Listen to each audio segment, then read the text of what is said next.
Okay. So, this is take 2 because apparently the one I did before didn't go live. So, let's just do this again, shall we?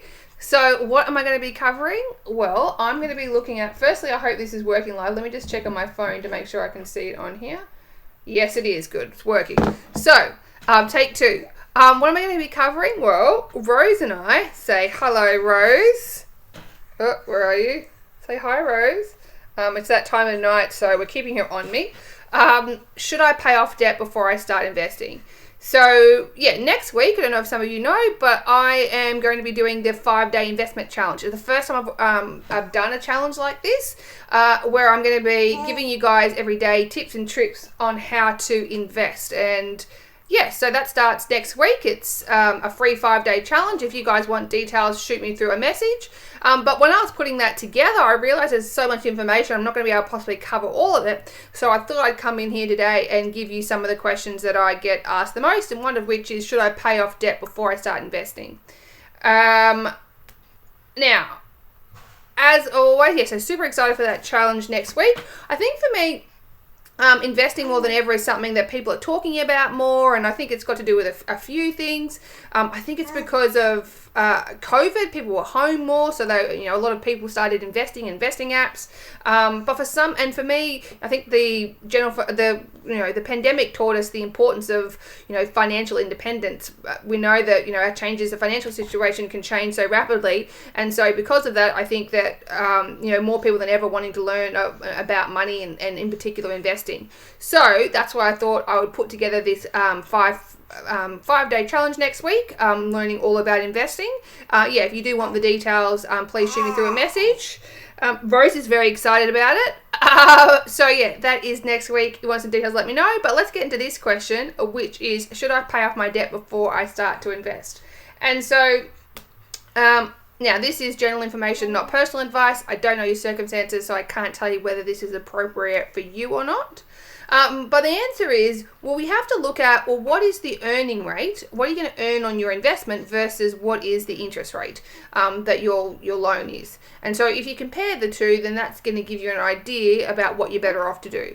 So first of all, let's look at the earning rate. So let's just look at, and this is a bit hard to see, but I'll zoom in a second. This is the Australian share market over the last 30 years. So you can see that it has returned, on average, about 8.55% per annum. So that's not every year, though. You can see that it's bumpy. It has those ups and down periods, and this is over 30 years. I should point out that this is till the end of December. If we did it till, up to date, it'd be higher than this. But this is to the end of December, so it's something that's updated, I think, every 6 months or so. This is 8.55%. But you see those good and bad years, and so that's why when we're talking about investment, when I talk about, I look at making sure you've got that long time frame so that you can have those good and bad years, because that 8.5%, it's not every single year. You have those good periods and those bad periods. So but that's as if you were in the ASX Aussie shares. You can see the other one there is international, and you can see that global shares overall haven't done quite as well as the Aussie, but there's periods that it would have outperformed, there's pros and cons with having each. But this is really interesting. This is if you invested 10k 30 years ago and just put it all in Aussie shares, what would it be worth today? You can see it'd be worth over 177,000, and that's till the end of December. So super interesting. So the first thing you need to look at is, what is my investment going to earn? And then you need to look at, how does that compare to the debt that I hold? And so if you have credit card debt, then credit card debt is, one of the most expensive debts to have. So often it's over 18%. We had one recently with a client in our My Money Buddy program, and it was over 24% in interest. So I don't know another investment that is, a guaranteed 18-24% return. That's tax-free, guaranteed. So often when people have credit card debt, you want to focus on smashing that before you start to tackle investments. Now, are there investments that earn more than that? Yes. I was looking at a client's portfolio just today, and one of the funds in there had returned, I think, nearly 24% over the last 8 months. So yes, it definitely is investments that, have done that. But is that guaranteed? Is that sustainable, realistic every year? No. And so that's why often if someone has credit card debt, we concentrate on strategies to reduce that, because it's unlikely that you're going to get a guaranteed of that, anywhere else. Not impossible, but unlikely. This is guaranteed tax-free. The other sort of debt that we look at then is our HECS or HELP debt. And so we're looking at whether, should I pay off a question? Yes, I know, Rose. Are you going to have HECS debt? HECS debt showing my age. I think it's got HELP debt now.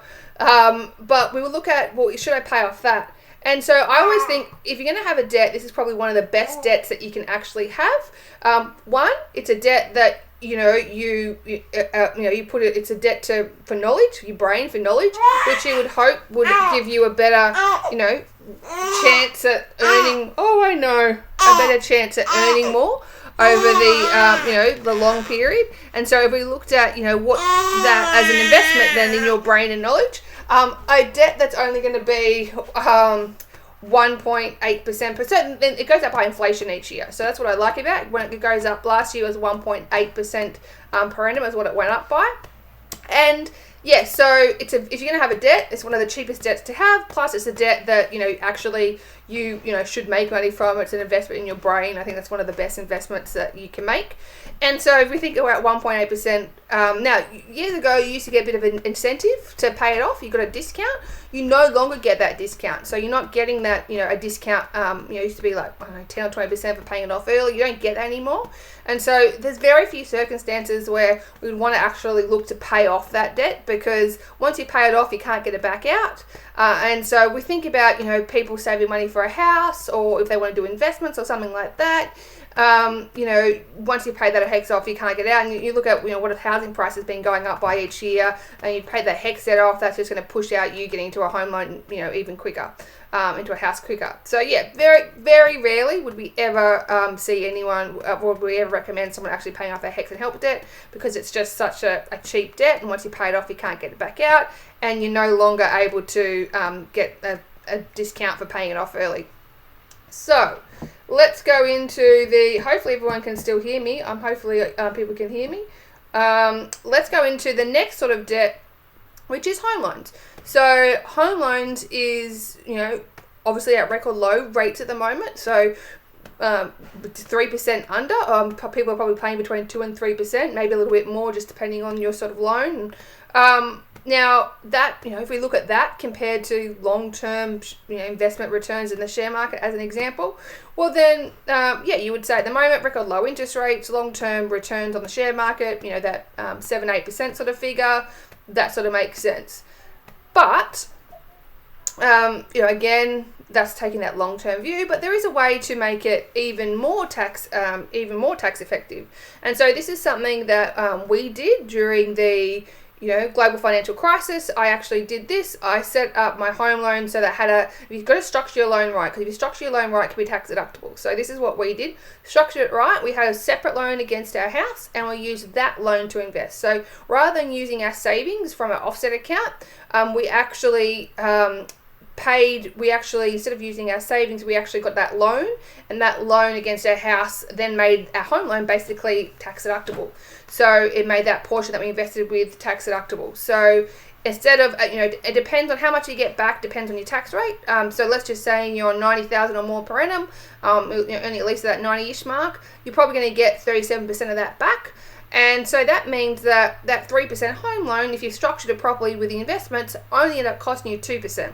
So now that investment at 2%, you got to say, well, what investment can my investment only needs to earn 2% for me to be better off than paying off my home loan. So yeah, I think that's why, that is a strategy that very few people sort of seem to do. And so yeah, that's just definitely one thing to think about is, well, if I only need to earn 2%, what can I actually, maybe it's not that hard to earn that much. So yeah, obviously this is with record low interest rates at the moment. But yeah, hopefully that makes sense. So yes, am I better off to invest or pay off my home loan, or my debt? Well, the answer is it depends. So, it depends on what you're invested in and what that's going to earn. And it depends on the sort of debt that you hold. Do you have credit card debt? Do you have HECS help debt? Do you have a home loan? So yeah, hopefully you guys found that little investment tip useful. And I would, love it if you guys like that. Well, we're going to be doing that and a whole heap more stuff we're going to be covering off in our 5-day investment challenge. So our 5-day investment challenge, next week is free. So if you want some details, shoot me through a message. We're going to be doing heaps of cool stuff, heaps of investment strategies, but also we're going to be having giveaways every day, daily prizes, and we have a grand prize valued at $2,000 that we're going to be giving away as well. So make sure you, if you're investing and you've maybe never invested before, or you've only just started, you've done a couple of things, but you're wanting to improve your knowledge, then I'd love for you to join us in the investment challenge that we're doing. Don't worry, challenge. I use the word challenge. People think, oh God, it's going to be hard. It's not going to be hard. We're going to break it down. We're going to have some fun. But if you would like to know more about investing, then please shoot me through a message and I'll get you all those details. You can see Miss Rose has now gone to sleep. So she will probably catnap now until on and off until probably 9-10 o'clock. She goes through these little crying periods now. Anyone with a newborn will know that happens. I actually think she has reflux. So we'll go to the doctors tomorrow and see what they say. But she will cry now on and off until about 10 o'clock, which I think is totally normal for a newborn. I mean, she's 6 weeks old. She's going to have a very healthy money education because she will be sitting in on our challenge, I imagine. So, that's next week. If you want to know more, shoot me some details. But I look forward to catching you guys soon.